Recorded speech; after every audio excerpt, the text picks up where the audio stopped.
Hari ini kita peringati 81 tahun hari lahirnya Pancasila.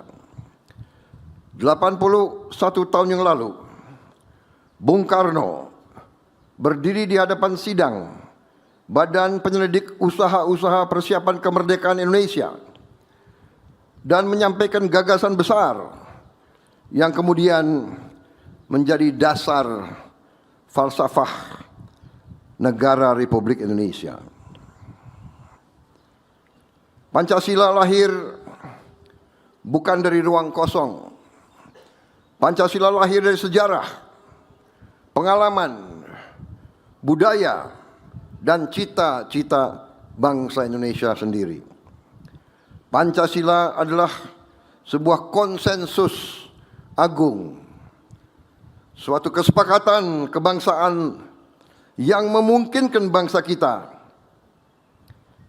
yang terdiri atas ribuan pulau, ratusan suku bangsa, ratusan bahasa, dan ratusan budaya yang berbeda-beda untuk hidup sebagai satu bangsa. Karena itulah tema peringatan tahun ini, Pancasila sebagai pemersatu bangsa dan fondasi perdamaian dunia, memiliki makna yang sangat mendalam. Di tengah dunia yang semakin terpecah oleh pertikaian, rivalitas geopolitik, perang dagang, dan ketidakpastian ekonomi, Indonesia memiliki pegangan yang kokoh. Pegangan itu adalah Pancasila. Saudara-saudara, Pancasila bukan sekedar dokumen sejarah. Pancasila juga tidak boleh sekedar slogan yang kita ucapkan dalam setiap upacara.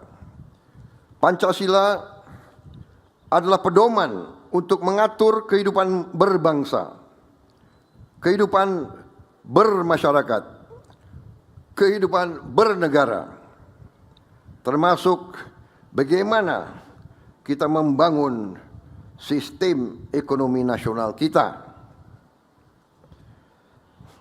Salah satu tantangan besar bangsa Indonesia hari ini adalah memastikan bahwa pembangunan ekonomi kita benar-benar berjalan sesuai dengan nilai-nilai Pancasila. Marilah kita selalu jujur kepada diri kita sendiri. Kita harus mengakui kelemahan-kelemahan dan kesulitan-kesulitan yang kita hadapi. Selama beberapa dasawarsa terakhir, Indonesia ekonominya memang tumbuh. Tapi apakah pertumbuhan itu sudah merata, sudah dirasakan oleh seluruh rakyat Indonesia secara adil? Marilah kita jujur melihat kenyataan yang kita hadapi sekarang. Kita memiliki sumber daya alam yang luar biasa. Kita sudah mengerti kekayaan kita luar biasa. Kita adalah salah satu produsen terbesar komoditas-komoditas penting yang dibutuhkan dunia modern, yang dibutuhkan oleh teknologi tinggi. Kita salah satu produsen terbesar mineral-mineral penting, tembaga, timah, emas, logam tanah jarang. Kita produsen kelapa sawit, batu bara, nikel, komoditas pertanian lainnya yang sangat penting. Dan sekarang kita sudah swasembada pangan, di mana banyak negara menghadapi kesulitan. Kita sudah lebih siap. Namun, kita harus mengakui bahwa terlalu lama kekayaan kita tidak sepenuhnya bisa dimanfaatkan untuk kemakmuran rakyat. Terlalu lama sebagian nilai tambah atas sumber daya kita dinikmati di luar negeri. Terlalu lama rakyat kita hanya menjadi penonton di atas kekayaan bangsanya sendiri. Karena itulah saya berkeyakinan bahwa tugas sejarah kita saat ini, tugas sejarah saya sebagai Presiden Republik Indonesia ke-8,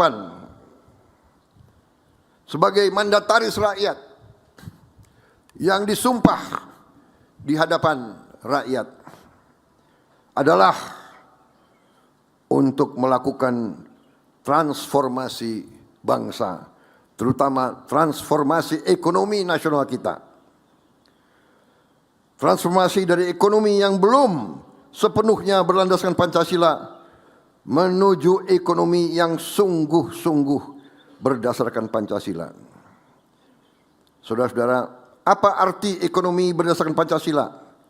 Pertama, ekonomi yang religius, ekonomi yang berkemanusiaan, dan ekonomi yang memperkuat persatuan nasional. Kita percaya bahwa kekayaan alam bukan sekedar komoditas ekonomi. Kekayaan alam adalah amanah Tuhan Yang Maha Esa yang harus dikelola secara bertanggung jawab untuk sebesar-besar kemakmuran rakyat dan juga untuk anak dan cucu kita, untuk masa depan, untuk generasi-generasi yang akan datang. Pembangunan ekonomi tidak boleh hanya menghasilkan angka-angka statistik. Pembangunan ekonomi harus menghasilkan kehidupan yang lebih baik bagi seluruh rakyat Indonesia. Anak-anak kita, anak-anak saudara-saudara yang paling lemah, paling miskin, paling tidak berdaya, harus memperoleh gizi yang cukup. Petani kita harus memperoleh pupuk yang tepat waktu dan harga yang benar. Nelayan kita harus memperoleh akses pasar yang adil dan harus dibantu dan harus diberdayakan. Para nelayan kita adalah produsen protein yang sangat penting agar rakyat kita bisa jadi rakyat yang kuat. Pekerja-pekerja kita harus memperoleh kesempatan penghidupan dan penghasilan yang layak. Nasib pekerja kita harus dilindungi, harus dibantu. Ketiga, ekonomi kita harus berpihak kepada kepentingan nasional dan kepentingan rakyat. Ekonomi kita tidak boleh hanya menguntungkan segelintir orang saja. Sudah terlalu lama harga berbagai kekayaan alam kita ditentukan oleh pihak lain, ditentukan di negara lain. Sudah terlalu lama sebagian keuntungan dari sumber daya alam mengalir ke luar negeri dan tidak tinggal di ibu pertiwi. Karena itu, pemerintah menentukan ekspor sumber daya alam satu pintu. Kita juga harus melakukan investasi besar di bidang industrialisasi berdasarkan hilirisasi. Kita harus memperkuat pengelolaan devisa hasil ekspor dan memastikan bahwa kekayaan Indonesia memberi manfaat sebesar-besarnya kepada seluruh rakyat Indonesia. Keempat, ekonomi Pancasila adalah ekonomi yang egaliter, ekonomi yang kerakyatan, ekonomi kita berdasarkan rancang bangun cetak biru yang dibuat oleh pendiri-pendiri bangsa kita, oleh Bung Karno, Bung Hatta, Bung Syahrir dan semua pendiri-pendiri bangsa kita.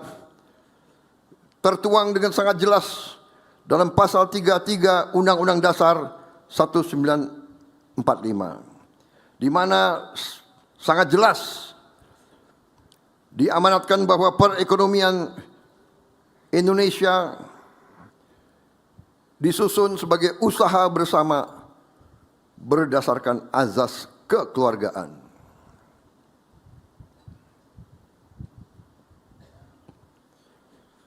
Karena itu, koperasi harus diperkuat, koperasi harus bangkit. Koperasi adalah salah satu alat untuk mengangkat rakyat kita dari keadaan kemiskinan dan ketidakberdayaan. Usaha kecil dan menengah harus kita perkuat. Dan desa harus menjadi pusat pertumbuhan ekonomi baru. Saudara-saudara, karena itu rakyat harus menjadi pelaku utama dari pembangunan. Bukan sekedar objek pembangunan, apalagi hanya menjadi alat pembangunan. Kelima, ekonomi kita adalah ekonomi yang berkeadilan sosial. Inilah tujuan dari seluruh perjuangan kita. Pertumbuhan ekonomi harus disertai pemerataan. Kemajuan harus dirasakan oleh seluruh rakyat Indonesia. Saudara-saudara, atas dasar itulah pemerintah saat ini melakukan berbagai langkah transformasi. Kita tidak hanya mau bicara pembangunan. Kita sekarang punya cita-cita yang lebih berani. Kita sedang dan akan menjalankan terus strategi transformasi bangsa. Strategi kita sejatinya adalah transformasi menjadi haluan yang sejalan dengan Pancasila. Kita memperkuat hilirisasi sumber daya alam. Kita membangun ketahanan pangan nasional. Kita memperkuat koperasi dan ekonomi desa. Kita terus memberi makan bergizi gratis untuk membangun generasi Indonesia yang sehat dan unggul dan cerdas. Kita memperkuat pendidikan, kesehatan, dan pembangunan manusia. Kita memperbaiki tata kelola agar kekayaan bangsa tidak terus bocor dan tidak terus mengalir ke luar negeri. Saudara-saudara, suatu transformasi, suatu perubahan yang besar tidak mudah. Kita akan menghadapi rintangan, kita akan menghadapi tantangan. Mungkin juga kita akan menghadapi perlawanan dari kelompok-kelompok yang suka dengan korupsi, suka dengan penyeludupan, suka dengan tindakan-tindakan ekonomi yang ilegal. Kita akan mungkin menghadapi perlawanan dari mereka-mereka yang tidak cinta tanah air, bahkan berusaha terus untuk memperlemah NKRI. Tapi bangsa yang besar harus berani. Kita harus berani ambil keputusan yang benar. Walaupun sulit, kita harus berani membela rakyat kita. Kita tidak boleh mewariskan kemudahan jangka pendek, tapi mengorbankan masa depan anak-anak dan cucu-cucu kita. Tidak ada negara yang merdeka tanpa kemakmuran. Kita tidak mau jadi bangsa yang tergantung oleh bangsa lain. Karena sesungguhnya tidak ada bangsa lain yang akan kasihan sama kita. Kalau kita dalam kesulitan, kalau rakyat kita lapar, kalau rakyat kita dalam kesulitan, tidak ada bangsa lain, kekuatan lain yang akan kasihan atau membantu kita. Sebagaimana pendiri bangsa kita, sebagaimana proklamator kita, Bung Karno pernah menganjurkan kepada kita harus berani berdiri di atas kaki kita sendiri.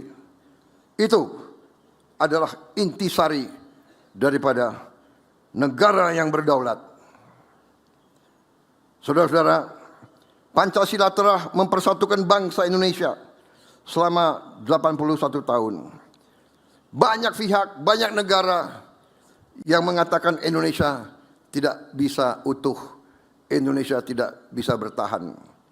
Karena terlalu banyak perbedaan, terlalu banyak suku bangsa, terlalu banyak bahasa daerah, terlalu banyak adat yang berbeda. Tapi kita buktikan hari ini, kita masih menjadi bangsa yang utuh, bangsa yang bersatu. Dan saya yakin ketika kita menjalankan Pancasila secara sungguh-sungguh di bidang politik, di bidang hukum, di bidang sosial, di bidang budaya, dan terutama di bidang ekonomi, saya yakin Indonesia